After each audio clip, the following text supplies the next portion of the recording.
apareció un riesgo significativo de que debute con diabetes. Y como compensación a estas alteraciones empezaron a elevarse demasiado los niveles de leptina y de insulina.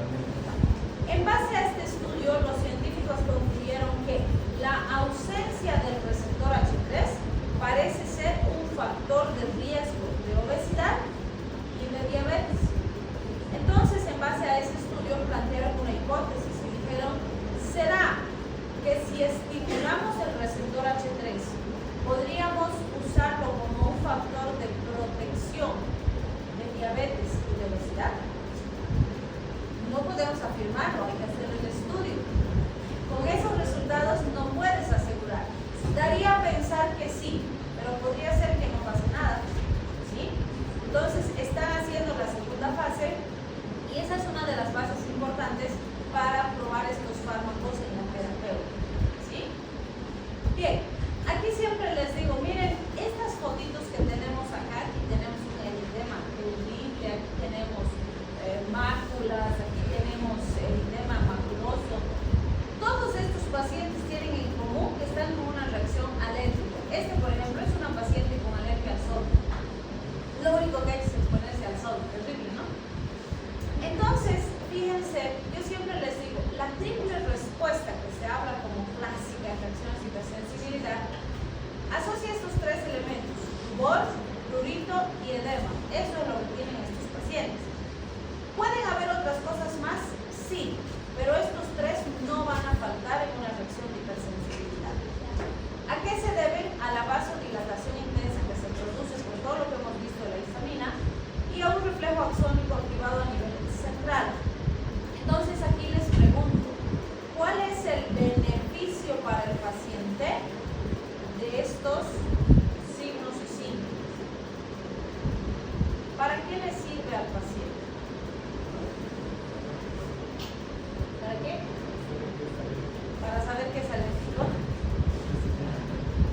Evidentemente son signos de alerta, ¿no? Y le dicen al paciente que algo está mal, o sea, tiene que ver qué está pasando. Pero en realidad, como utilidad, ninguno de estos le sirve al paciente. Más bien le generan aflicción, le generan molestia, le generan compromiso de su salud. Entonces, ninguno de estos elementos es deseable en el paciente. No queremos que el paciente esté con prurito, que esté con ronchas, que le esté escondiendo su cuerpo. No necesitamos ni queremos eso, ¿sí?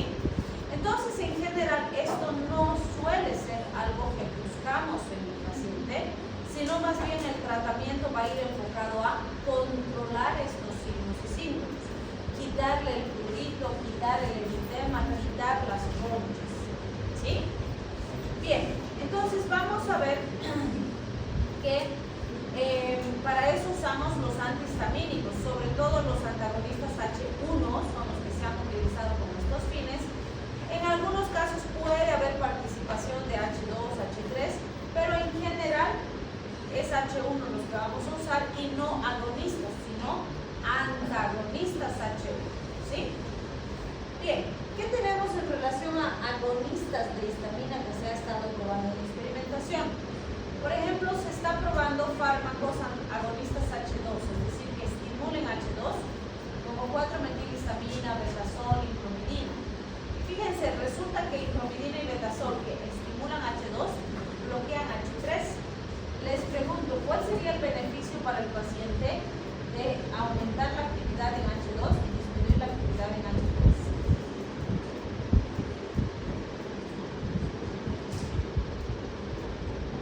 ¿Cuál sería? ¿Qué hemos dicho que hace H2?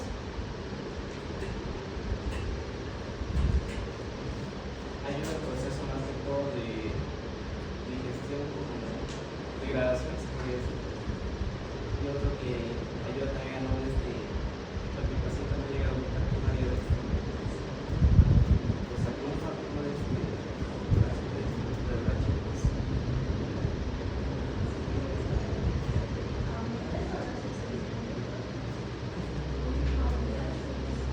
H2 está ligado al aumento de secreciones ácidas gastrointestinales. Entonces, su exceso, ¿qué podría producir? Gastritis. Y H3, hemos dicho, estaría ligado ligado a aumento de peso, resistencia a la insulina, su bloqueo. Entonces, fíjense, estimular H2 y bloquear H3 parecería más bien que puede haber más riesgo de gastritis, más riesgo de diabetes, más riesgo de obesidad. No suena muy conveniente un fármaco de esas características, ¿sí? Pero se está probando en investigación, veremos qué resultados trae, ¿sí? Agonistas H3, estos son los que se están probando con ese fin que hemos dicho, en los que estimular receptores H3 tal vez podría ser protector de obesidad y de diabetes, ¿sí? Pero se están investigando. Bien, aquí tenemos algunas aplicaciones de histamina en pacientes, vale decir, sí, existen situaciones cuando le voy a dar histamina al paciente con un objetivo específico. Por ejemplo, ver si tiene hiperreactividad bronquial, es decir, le estoy estimulando para ver si reacciona. Un individuo normal tendría tantita reacción y nada más, pero un paciente hiperreactivo puede incluso llegar a una crisis, claro, diagnóstico, ¿sí? O para evaluar la secreción ácida gástrica, que también me puede ayudar a cuantificar, y para la detección del feocromocitoma. ¿Se acuerdan qué era el feocromocitoma? Hemos visto en los temas previos. Un tumor suprarrenal, ¿sí? De la glándula suprarrenal. Entonces, ¿por qué nos pueden ayudar en el diagnóstico? Porque van a estimular y los pacientes que tienen algún trastorno o patología van a reaccionar de forma exacerbada, a diferencia de un paciente que no tiene patología, ¿sí? Entonces, ¿qué punto importante aquí? No estamos usando como tratamiento, estamos usando como medio diagnóstico, ¿sí? Segundo, siempre que usamos con estos fines, debemos estar en un centro controlado, donde tengo los medios suficientes para revertir y corregir si se presenta cualquier tipo de alteración, ¿sí? Muy bien. Cuando hablamos de la toxicidad puede estar relacionada a rubor, hipotensión, cefalea, taquicardia, urticaria, broncoconstricción y malestar gastrointestinal. Si se dan cuenta, todo esto es lo que hemos descrito ahorita como los efectos de histamina, pero exacerbados, ¿sí? ¿Cuándo se puede producir toxicidad? Los casos más comunes son aquellos en los que existe ingesta de pescados en estado de putrefacción. Yo siempre les digo, ¿cuándo vas a comer pescado podridos? ¿Han comido alguna vez? No saben. ¿Cómo? He visto en TikTok ¿Has visto en TikTok? ahí van comiendo literalmente pescado podrido. Bueno, esos tiktokeros que comen sonceras, ¿no? Pero así como una lata de gusto.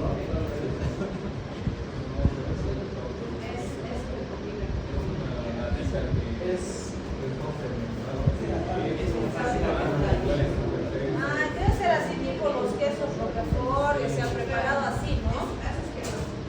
Sí, les hace bonita. No sé. Pero bueno. Entonces, una cosa es un producto procesado que no nos agrade el sabor por X motivo y otra cosa es un producto en mal estado, ¿sí?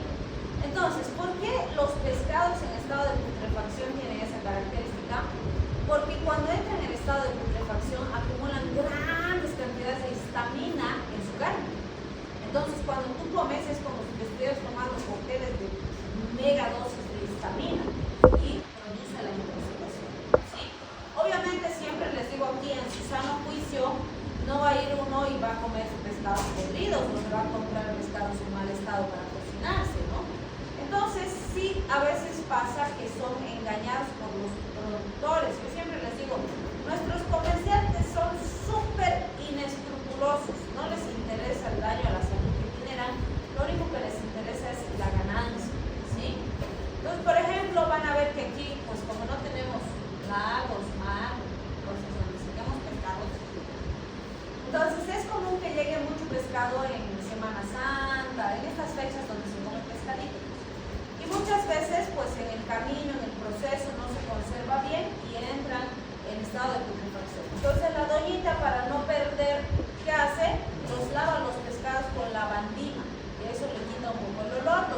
blanquitos y no se nota que está podrido, ¿sí? Segundo, a veces la carne se pone como que más friable, ¿no? Si te aprietas como que se hace como edema y demás. Entonces les infiltran agua con jeringuita para mejorar su consistencia y que parezca normal, ¿sí? Los ojitos, la misma casera te enseña, ¿no? Y te dice, si tus ojitos están hundidos, ya está podrido, no vas a comprar, ¿sí? Entonces, ¿qué les han pillado? Que les ponen ojitos de plástico y parece que están bien. O sea, hacen barbaridades nuestros comerciantes y venden pescados en estado de pudrición, ¿sí? Y obviamente, si te lo venden cocinado, es más fácil de camuflar todavía, porque le ponen mucha sal, mucho condimento, eso le quita un poco el olor y demás, y pues el incauto come el pescado podrido, ¿sí? Entonces, sí, en ferias de pescado hemos tenido intoxicaciones masivas. Entonces, ¿qué le pasa al paciente? Se pone colorado, todo su cuerpo se empieza a poner con ronchas, rojo y demás. La hipotensión es lo más llamativo, baja bruscamente la presión arterial por la vasodilatación que genera la histamina. Empieza a haber una cefalea intensa y no se olviden que la taquicardia refleja, baja la presión y se acelera el corazón, ¿sí?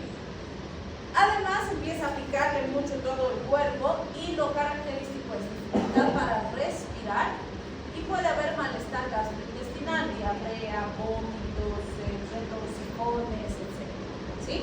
Entonces, básicamente una exacerbación de todos los elementos que hemos descrito antes, ¿sí? Bien, estaría contraindicado en pacientes que tienen asma, que tienen ulceropatías y que tienen hemorragias digestivas, porque obviamente todos esos cuadros se pueden exacerbar con todos estos elementos, ¿sí? Bien, cuando hablamos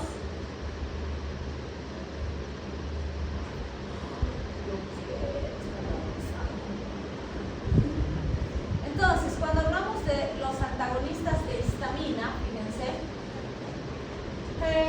tenemos los antagonistas de receptores que son los clásicos, son los que más utilizamos, ¿no? Y cuando hablamos de antagonistas de receptor, son antagonistas H1, antagonistas H2 y así. También tenemos inhibidores de la liberación. Ahí tenemos, por ejemplo, el cromolin, el metocromin, que se les conoce también como fármacos inhibidores de la regranulación de los mastocitos o estabilizadores de membrana, ¿sí? ¿Qué implica eso? Que lo que van a hacer es que el mastocito se estabilice y que no libere histamina, porque es el mastocito el que libera la histamina, ¿sí? Estos, por ejemplo, si mi paciente ahorita está así con su prurito, su rash, su eritema, ¿me servirán para controlarlo? ¿Cómo? ¿Sí o no? Sí. ¿Por qué? Porque no dejan de liberar histamina, ya que la histamina es la causante de la No. ¿Por qué, doctora? ¿Por qué no sirve? Porque lo que ahorita le está produciendo toda la sintomatología al paciente es la histamina que ya se ha liberado. Y estos no van a hacer nada con la histamina que ya está libre, ¿sí? Entonces, los síntomas que el paciente ya tiene, su rash, su prurito y demás, no los van a controlar. Sí van a evitar que se libere más histamina, pero ahorita lo que necesito es controlar los síntomas del paciente, ¿sí? En cambio, si yo le doy este antagonista de histamina, ¿sí me va a controlar su prurito, su rash, su eritema? Sí, porque va a ir a competir con la histamina que ya está libre por el receptor de histamina para bloquear, ¿sí? ¿Se dan cuenta la diferencia? Entonces, estos estabilizadores de membrana son útiles para profilaxis, pero no cuando la crisis ya está instaurada o la reacción ya está instaurada. Entonces, por ejemplo, sé que a mi paciente le suele dar reacción alérgica, le da unas rinitis terribles cuando va a su trabajo, porque en su trabajo ahorita están arreglando no sé qué, y hay polvo y hay alfombras y no sé qué, y le está dando ahí rinitis todo el rato. Entonces le doy antes de que vaya a trabajar, para que cuando se exponga al alérgeno la reacción no sea tan intensa, ¿sí? En cambio, el otro sí me va a servir, ya está con su congela, sí le puedo dar para estabilizar, ¿sí? Entonces, y para cuando ya presenta todos los síntomas,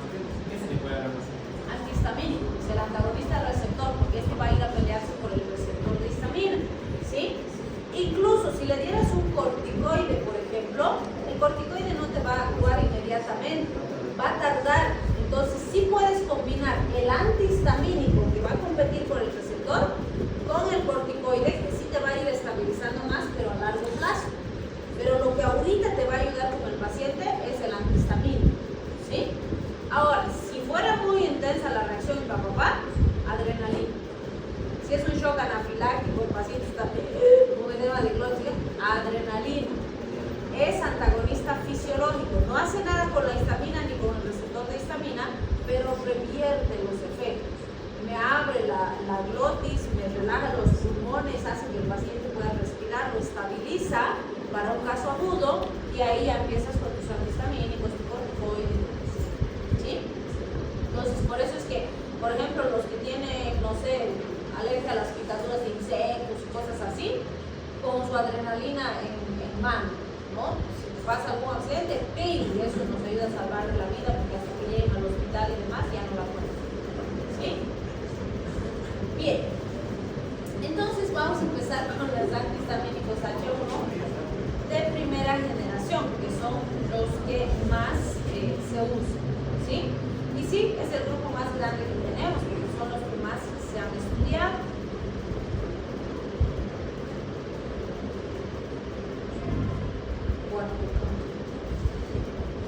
Bien, entonces fíjense, los de primera generación tenemos el grupo de las etanolaminas, los derivados de la piperacina, tenemos los derivados de las fenotiacinas, las etilendiaminas, las alquilaminas y los diversos. La diferencia entre cada grupo funcional son los grupos, o si quieren, más bien, entre cada grupo químico son los grupos funcionales que tienen, nada más. Pero toditos bloquean el receptor H1 y son útiles en alergias. ¿Cuáles tienen que saber de estos? La clorfeniramina, que es de los H1 de primera generación más usados, la difenhidramina, que usamos bastante en hospital y en pacientes con problemas incluso asociados a acetilcolina, y de estos de segunda generación, fíjense, tenemos las piperidinas donde están las benzodiazepinas, los diversos donde tenemos cetiricina, loratadina.